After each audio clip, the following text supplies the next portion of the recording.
I built an empire in secret while they called me a failure. The first time they laughed at me, I was standing in the dimly lit corner of a coffee shop. My laptop sat open on the table, its glow illuminating my face as I scrolled through spreadsheets and market analyses. The barista had just handed me my usual order, a black coffee with 2 sugars, and someone behind the counter muttered something about how that girl never seemed to leave her seat. It wasn't meant for me to hear, but it stuck like a thorn under my skin anyway. I didn't look up from my screen. Instead, I focused harder on the numbers dancing across the rows before me. Numbers that told stories most people couldn't see. Numbers that whispered secrets about trends, opportunities, and untapped markets waiting to be discovered. But those whispers were drowned out by their voices, the doubters, the critics, the ones who thought they knew better than I did. "You're wasting your time," one of them said once, loud enough for everyone around us to hear. "No one builds an empire sitting in a coffee shop." They weren't wrong, at least not entirely. No one does build an empire sitting in a coffee shop.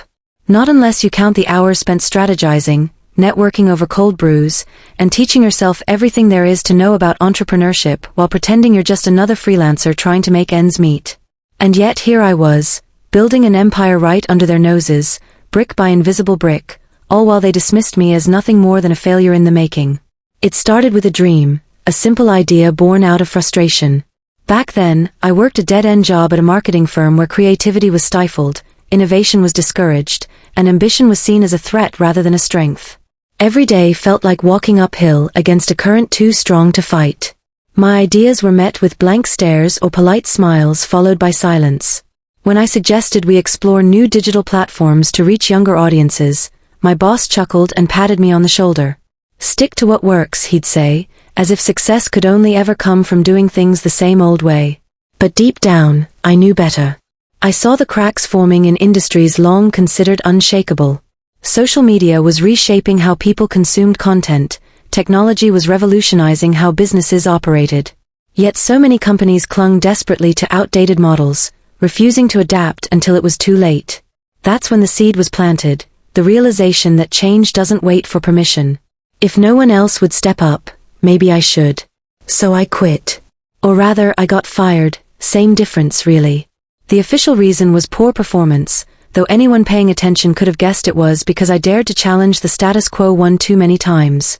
Losing that job felt like hitting rock bottom. Bills piled up, rent became a monthly battle, and pride took a beating every time I had to explain why I was suddenly unemployed.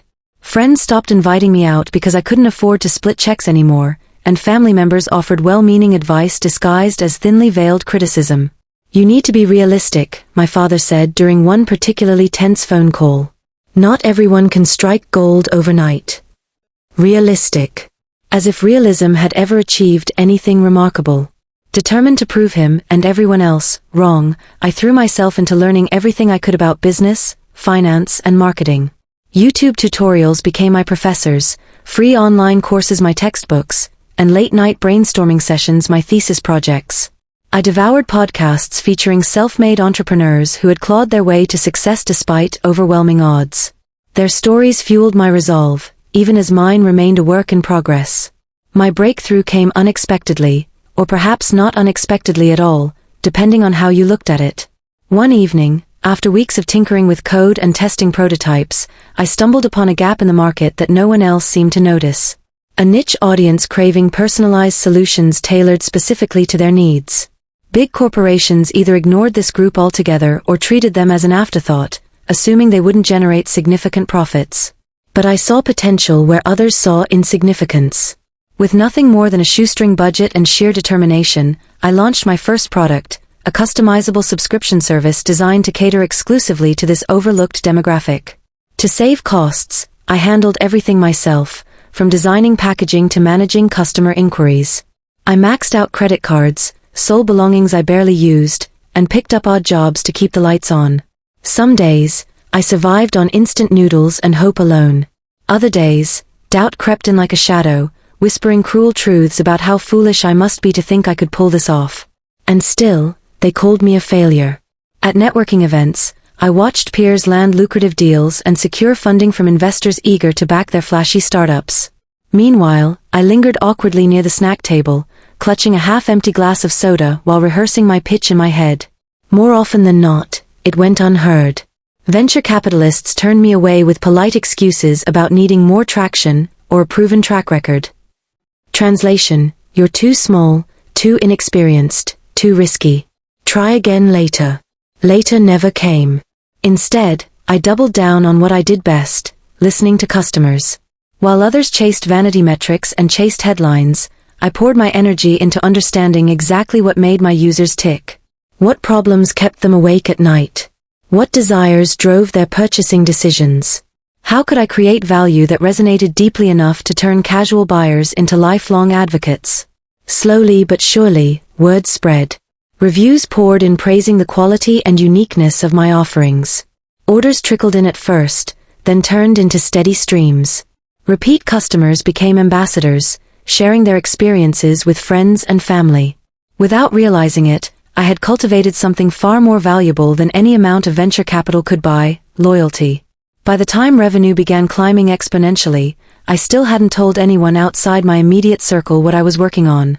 Partly because I feared jinxing it, partly because I enjoyed the thrill of watching skeptics underestimate me.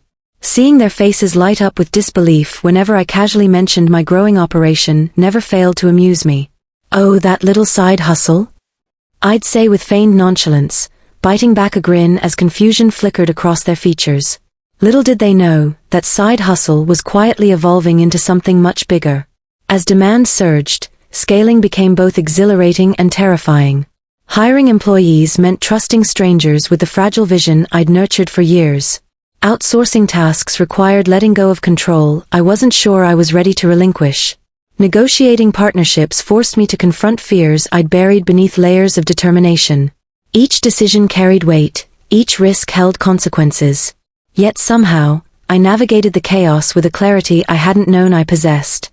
One pivotal moment came when a major retailer approached me about stocking my products nationwide. On paper, it sounded like a dream come true, the kind of opportunity most founders would kill for. But instincts screamed caution. Expanding too quickly could dilute the authenticity that set my brand apart. Compromising values for profit threatened to unravel everything I'd worked so hard to build. So instead of jumping at the offer, I negotiated terms that aligned with my mission. Authenticity over accessibility. Purpose over prestige. That choice marked a turning point, not just for my company, but for me personally. For the first time, I realized that success wasn't defined by external validation or arbitrary benchmarks. True achievement lay in staying true to oneself, even when the world insisted otherwise. Even when the world called you a failure. Years passed in a blur of milestones and memories.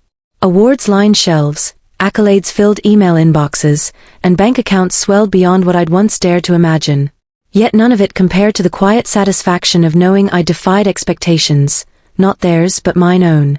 Every obstacle overcome, every naysayer silenced, every sleepless night endured had shaped me into someone capable of greatness. Or so I thought. Because unbeknownst to me, the journey was far from over. Challenges loomed on the horizon, darker and more daunting than anything I'd faced before. Questions lingered unanswered, doubts simmered beneath the surface, and shadows of the past threatened to resurface at the worst possible moment. Building an empire in secret may have shielded me from scrutiny, but it also left vulnerabilities exposed, cracks in the foundation that might crumble under pressure. And pressure, as fate would soon reveal, was mounting faster than I could prepare for. The pressure began subtly, like the faint hum of a distant storm. At first, it was easy to dismiss, a delayed shipment here, a supplier dispute there. But soon, the cracks in my carefully constructed empire started to widen. The same systems and processes that had propelled me to success were now straining under the weight of rapid growth. What once felt like a well-oiled machine began to creak and groan, threatening to collapse under its own momentum. It wasn't just operational challenges either. As my brand gained visibility, so did scrutiny. Journalists who had previously ignored my quiet rise suddenly took notice, dissecting every move I made with an almost predatory curiosity. Headlines questioned whether my success was sustainable or merely a flash in the pan. Critics pounced on any misstep, amplifying minor issues into full-blown scandals. Social media became a battleground where trolls and detractors congregated, eager to tear down what I'd spent years building. But perhaps the most insidious form of pressure came from within. For so long, I had operated in secret, shielded by anonymity and fueled by the thrill of proving doubters wrong. Now, as the spotlight grew brighter, the isolation I'd once embraced began to feel suffocating. The late nights spent strategizing alone no longer brought clarity, they bred doubt. Was I still the scrappy underdog fighting for her place at the table, or had I become something else entirely? A figurehead caught in the whirlwind of her own creation? One evening, after another grueling day of putting out fires, I found myself staring at the city skyline from my office window.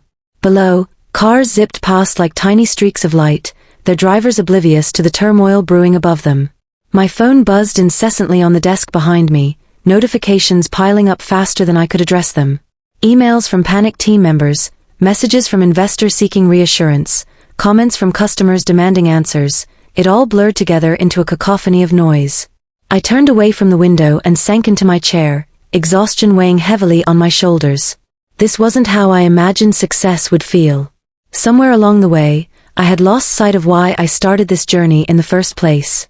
The passion that had driven me to defy expectations and build something extraordinary had been buried beneath layers of responsibility and expectation. And now, standing atop the empire I had created, I couldn't shake the gnawing sense that I was losing myself in the process. Just as despair threatened to consume me, a familiar voice broke through the chaos. It was Sarah, my oldest friend and one of the few people who had stood by me since the beginning. We hadn't spoken much lately, not because our bond had weakened, but because life had pulled us in different directions. Still, she knew when I needed her most.